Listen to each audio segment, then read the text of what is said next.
तो फिल्म की शुरुआत होती है एक गर्ल्स बोर्डिंग स्कूल से, जहां सब लड़कियां सुबह अपनी प्रेयर्स के लिए जाती हैं। लेकिन हार्लिना को उस समय बहुत नींद आ रही थी। वो अपने रूम में वापस आ जाती है। उसकी क्लास की एक लड़की रुबियातुल को उसका इस तरह चले जाना अजीब लगता है। खैर, सब अपने काम में लग जाती हैं और रूम में हार्लिना सो जाती है। जब ये बात टीचर तक पहुंचती है तो वो बहुत गुस्सा होती है और हार्लिना की इस गलती की सजा अब पूरी क्लास को मिलती है। वो सजा थी पूरे स्कूल को साफ करने की। इस बात पर सबसे ज्यादा गुस्सा रुबियातुल को था कि गलती हार्लिना ने की और सजा सबको क्यों मिली। वो अब बाथरूम में आती है, जहां हार्लिना के साथ और भी कई लड़कियां सफाई कर रही थीं और उसे मजे करते देख रुबियातुल को और गुस्सा आता है। वो हार्लिना से बुरा बोलने लगती है कि आराम तुम करती हो, मजा तुम लेती हो और काम हम करें। वहां रोनम, जो हार्लिना की रूममेट भी थी, वो रुबियातुल से कहती है कि तुम्हें हार्लिना से ऐसे बात नहीं करनी चाहिए। वो अभी अभी हमारे स्कूल में नई आई है और स्कूल के रूल्स नहीं जानती। तब रुबियातुल कहती है, वो तो अभी नई आई है और आते ही हमारी लाइफ को मुश्किल में डाल दिया। चलो सब यहाँ से, जिसने रायता फैलाया है वही संभालेगी, वो खुद साफ करेगी ये सब।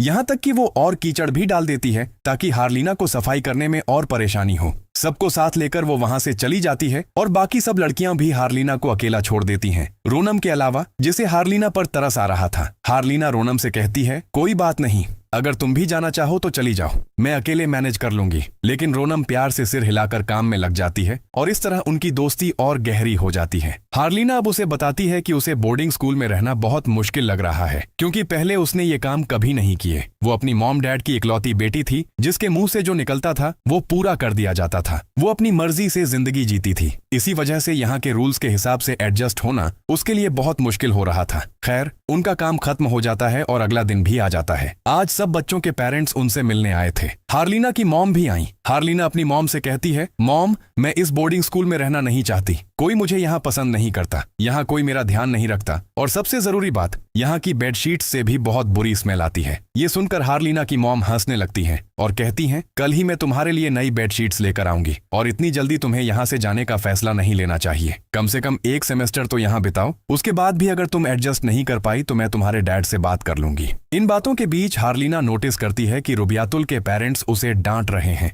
हार्लिना समझ जाती है कि रुबियातुल को ये डांट उसकी वजह से सुननी पड़ रही है, इसीलिए हार्लिना को बुरा भी फील होता है। लेकिन रुबियातुल का गुस्सा हार्लिना के लिए और बढ़ जाता है। अब रात में दिखाया जाता है कि हार्लिना अच्छे से कुरान पढ़ने की प्रैक्टिस कर रही थी और रोनम को ये बहुत अच्छा लगता है। रोनम उससे कहती है, मैं मस्जिद जा रही हूँ कुरान पढ़ने के लिए, अगर तुम भी आना चाहो तो चलो। हार्लिना रोनम से कहती है, तुम जाओ, मैं अपना स्कार्फ प्रेस करके आती हूँ। जब वो स्कार्फ प्रेस कर रही थी तब रुबियातुल अपनी फ्रेंड्स को लेकर हार्लिना के रूम में आती है। रुबियातुल हार्लिना के बाल पकड़कर कहती है, क्या समझती हो तुम खुद को? टीचर से हमारे बारे में कंप्लेन करोगी और हम तुम्हें कुछ नहीं कहेंगे? हार्लिना कहती है, मैंने टीचर से कुछ नहीं कहा। लेकिन रुबियातुल उसकी बात नहीं मानती और उसे मुंह पर थप्पड़ मार देती है। फिर वो देखती है कि हार्लिना के घर से खाना आया है। वो खाना टेस्ट करती है और फिर थूक कर हार्लिना के मुंह पर थूक देती है। हार्लिना किसी तरह खुद को छुड़ाकर वहां से भागने की कोशिश करती है, लेकिन रूम के बाहर खड़ी दो लड़कियां उसे फिर से पकड़ लेती हैं और जोर से धक्का देकर अंदर फेंक देती हैं। वहां फर्श पर हार्लिना के हाथ से गिरा हुआ आयरन पड़ा था, जो अब भी गर्म था और हार्लिना का हाथ लगने से उसका हाथ जल जाता है। हार्लिना दर्द में जोर से चिल्लाती है, लेकिन रुबियातुल फिर भी उसे नहीं छोड़ती, बल्कि वो आयरन उठाकर उसके मुंह के पास ले जाकर डराने लगती है। हार्लिना डरकर रुबियातुल को धक्का देती है और सब लड़कियों से खुद को छुड़ाकर वहां से भाग जाती है। इससे पहले कि वो मस्जिद पहुंचकर रोनम को सब कुछ बता सके, पीछे से वही लड़की आकर उसके मुंह पर हाथ रख देती है। यहाँ रोनम को भी ऐसा महसूस होता है जैसे हार्लिना ने उसे पुकारा हो, लेकिन पीछे देखकर जब वो किसी को नहीं देखती तो वो इसे अपनी गलती समझकर आगे बढ़ जाती है। अब रुबियातुल और उसकी सब साथी हार्लिना को वॉशरूम में ले जाती हैं। उसका वो हाथ जो अभी अभी जला था, वो उसे डिटर्जेंट के पानी में डाल देती है, जिससे हार्लिना की जलन और बढ़ जाती है। फिर वो उसके ऊपर ठंडा पानी डालती है और उसे बहुत मारती भी है। खुद को बचाने के लिए इस बार हार्लिना वहां से इतनी तेज भागती है कि स्कूल का गेट पार कर देती है। सामने रोड पर एक कार आ रही थी। हार्लिना ने उसे नोटिस नहीं किया और वो कार हार्लिना को हिट कर देती है। सीन कट होता है और अगले दिन सुबह हम हार्लिना के डैड को देखते हैं, जो अब हॉस्पिटल में पहुंचे हैं। हार्लिना की कंडीशन बहुत खराब थी। हार्लिना के डैड उसके शरीर पर मारपीट और जलने के निशान देखकर टीचर और प्रिंसिपल को बहुत डांटते हैं। वो कहते हैं, मैंने अपनी बेटी को बोर्डिंग स्कूल में अच्छा बनने के लिए भेजा था, टॉर्चर होने के लिए नहीं। कुछ देर बाद दिखाया जाता है कि हार्लिना के ईसीजी कंप्यूटर पर चलती लाइन एकदम फ्लैट हो जाती है। सीन कट होता है और हमें एक हफ्ते बाद का सीन दिखाया जाता है। बोर्डिंग स्कूल में सब लड़कियां धुले हुए कपड़े उतार रही होती हैं और जैसे ही रोनम बेडशीट उतारती है, पीछे हार्लिना को खड़ा देखा जाता है। उसे देखकर सब एकदम शॉक्ड रह जाती हैं। इस वक्त हार्लिना हार्लिना पहले जैसी नहीं लग रही थी। उसके चेहरे का रंग किसी मरे हुए इंसान जैसा था। हर कोई हार्लिना को देखकर डर जाता है, खासकर वो लड़कियां जिन्होंने उसके साथ ज्यादती की थी। उन्हें देखकर हार्लिना एक भयानक हंसी हंसती है और वहां रोनम जल्दी से जाकर हार्लिना को गले लगा लेती है। अब स्कूल में टीचर्स को दिखाया जाता है जो इस बारे में मीटिंग कर रहे थे कि हार्लिना तो वापस आ गई है। अब क्या उन्हें हार्लिना का केस इन्वेस्टिगेट करना चाहिए या नहीं। उनके स्कूल की प्रिंसिपल किसी दूसरे स्कूल में गई थी और कई दिनों तक यहाँ लौटना संभव नहीं था। तो यहाँ की कोऑर्डिनेटर अब टीचर्स से कहती हैं, मुझे नहीं लगता कि हार्लिना का केस इन्वेस्टिगेट करना चाहिए, क्योंकि इससे हमारे स्कूल की इमेज खराब होगी। ये बात छिपाकर रखना ही बेहतर है। वो कहती हैं कि हार्लिना को स्कूल की लड़कियों ने टॉर्चर किया था और हम उन्हें स्कूल में ही वार्न कर देंगे। जो भी हो, रात हो जाती है और हमें दिखाया जाता है कि रुबियातुल और उसकी एक फ्रेंड की रात में पूरे स्कूल को देखने की ड्यूटी थी। अब रुबियातुल और वो लड़की पूरा स्कूल चेक कर रही थी, लेकिन इससे उन्हें बहुत ज्यादा टाइम लग रहा था। इसलिए रुबियातुल अपनी साथी से कहती है कि हम दोनों अलग अलग होकर पूरा स्कूल चेकिंग करेंगे। ये कहकर वो वॉशरूम्स चेक करने के लिए चली जाती है और इसी बीच उसके सामने वाले कॉरिडोर से अजीब आवाज आती है। वहां उसकी साथी ही थी। वो जैसे ही अपनी साथी के पास जाकर उसके कंधे पर टच करती है, अचानक कोई भूत की तरह वो लड़की उसकी तरफ मुड़कर देखती है। उस लड़की की आंखें और चेहरा पूरी तरह काले हो गए थे,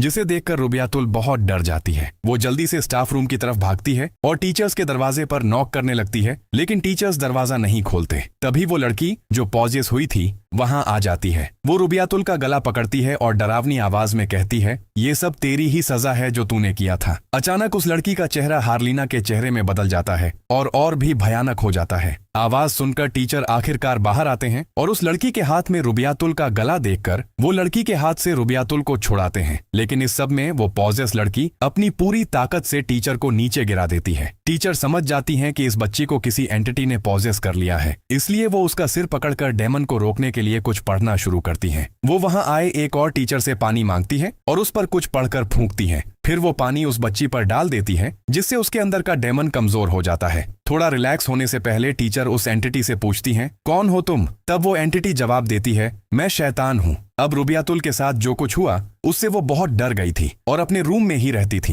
रुबियातुल की खबर लेने के लिए रोनम, उसकी रात वाली साथी और एक और लड़की उसके रूम में आती हैं। तभी रुबियातुल फिर से अपनी साथी के चेहरे में हार्लिना का डरावना चेहरा देखती है और अपना पिल्लो उनकी तरफ फेंक कर कहती है, चले जाओ यहाँ से तुम लोग। लड़कियों को समझ नहीं आता कि रुबियातुल ऐसा क्यों कर रही है। तब रुबियातुल कहती है, तुम्हें दिख नहीं रहा? ये सिटी नहीं है, ये हार्लिना है और मुझे मारने आई है। रात में हम रोनम को मस्जिद में कुरान पढ़ते देखते हैं। तभी हार्लिना भी वहां आ जाती है। रोनम उसे देखकर खुश तो होती है, लेकिन एक बात अजीब थी। आज जब हार्लिना कुरान पढ़ रही थी तब ऐसे पढ़ रही थी जैसे उसे कुरान पढ़ना आता ही नहीं। जो भी हो, रोनम उसे इग्नोर करके अपनी पढ़ाई पर ध्यान देने लगती है। लेकिन कुछ ही देर बाद हार्लिना की आवाज बदलने लगती है और बदलते बदलते उसकी आवाज एक शैतानी आवाज में बदल जाती है। रोनम को ये बहुत अजीब लगता है और वो वहां से चली जाती है। अगले दिन जब वो अपना रूम खोलती है तो देखती है कि हार्लिना नमाज के कपड़े पहनकर अजीब तरह से हिल रही थी। वो हार्लिना से पूछती है, ये क्या कर रही हो तुम? तो हार्लिना उल्टा उसे डरावनी आवाज में पूछती है, क्या कर रही हो तुम मुझे देखकर? इस बात का कोई जवाब नहीं था रोनम के पास, इसलिए वो वहां से चली गई। आज पूरे स्कूल की ड्यूटी रोनम और रुबियातुल की थी। रुबियातुल ने अब तक अपनी दिन की आखिरी प्रेयर नहीं पढ़ी थी, इसलिए वो रोनम से कहती है, मैं मस्जिद जा रही हूँ, तुम इस वक्त बाहर मेरा इंतजार करना। रोनम जब बाहर खड़ी इंतजार कर रही थी तब उसने नोटिस किया कि हार्लिना उसी कपड़े में अजीब तरह से चलते हुए स्कूल से बाहर की ओर जा रही है। उसे देखने के लिए वो उसका पीछा करने लगती है और तभी मस्जिद में अचानक लाइट चली जाती है। रुबियातुल को डर तो लगता है, लेकिन वो अपनी नमाज कंटिन्यू रखती है और अचानक जो कुछ वो पढ़ रही थी वही सब एक डरावनी आवाज भी उसके कानों में पड़ने लगती है। ये सुनकर वो बहुत डर जाती है, लेकिन फिर भी अपनी नमाज नहीं छोड़ती। अचानक उसे एहसास होता है कि वो तो उल्टी दिशा में नमाज पढ़ रही थी। वो फिर से अपनी नमाज स्टार्ट करती है और फिर से वो देखती है कि जब वो सीधी खड़ी होती है तो सब ठीक, लेकिन जैसे ही नमाज पढ़ना शुरू करती है वो उल्टी हो जाती है। अब रुबियातुल बहुत ज्यादा डर जाती है। कई बार वो नमाज तोड़कर दोबारा शुरू करती है और अब आवाजें भी ज्यादा आने लगती हैं। रुबियातुल अब डिसाइड कर लेती है कि वो डरेंगी नहीं और नमाज पढ़ती रहेगी। इस बार जब वो नमाज कंप्लीट करती है तो शुक्रिया कि वो अब सही डायरेक्शन में नमाज पढ़ रही थी। शुक्रिया कहते ही जैसे ही वो साइड में देखती है वहां हार्लिना का डरावना चेहरा दिखता है। उसे देखकर रुबियातुल जोर से चीखती है। ये चीख रोनम भी सुन लेती है और जल्दी से मस्जिद में आती है रुबियातुल को देखने। लेकिन रुबियातुल अभी भी नमाज पढ़ रही थी। बहुत देर तक वो उसी पोजीशन में बैठी रहती है। जब रोनम को ये अजीब लगता है तो वो रुबियातुल को टच करती है और देखती है कि वो तो मर चुकी है और उसका चेहरा भी बुरी तरह काला पड़ चुका है। अगले दिन हमें रुबियातुल का फ्यूनरल दिखाया जाता है। उसके फ्यूनरल के बाद जब सब लोग मिलकर प्रेयर शुरू करते हैं तब हम इस बार भी हार्लिना के चेहरे पर एक शैतानी मुस्कान देखते हैं। प्रेयर के बाद रुबियातुल की फैमिली उसकी सारी चीजें लेकर वहां से चली जाती है और रोनम ये सब देखती रहती है। तभी हार्लिना उसके पास आती है। रोनम हार्लिना से पूछती है, रात में तुम कहाँ थी? हार्लिना कहती है, अपने रूम में। और कहाँ?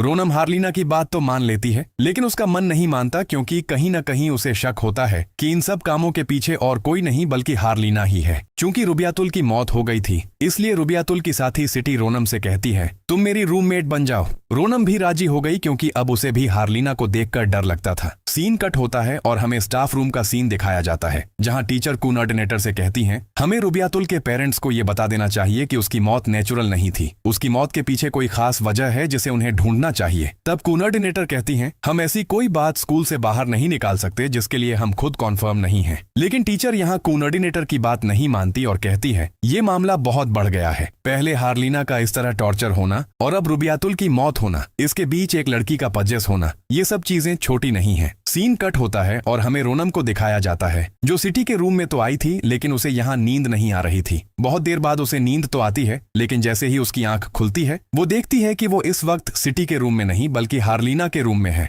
जहां वो देखती है कि हार्लिना अपने पैर ऊपर से झुला रही थी। उसके पैर देखकर रोनम डर जाती है और हार्लिना अपनी डरावनी आवाज में उससे पूछती है, तुम सो क्यों नहीं रही हो?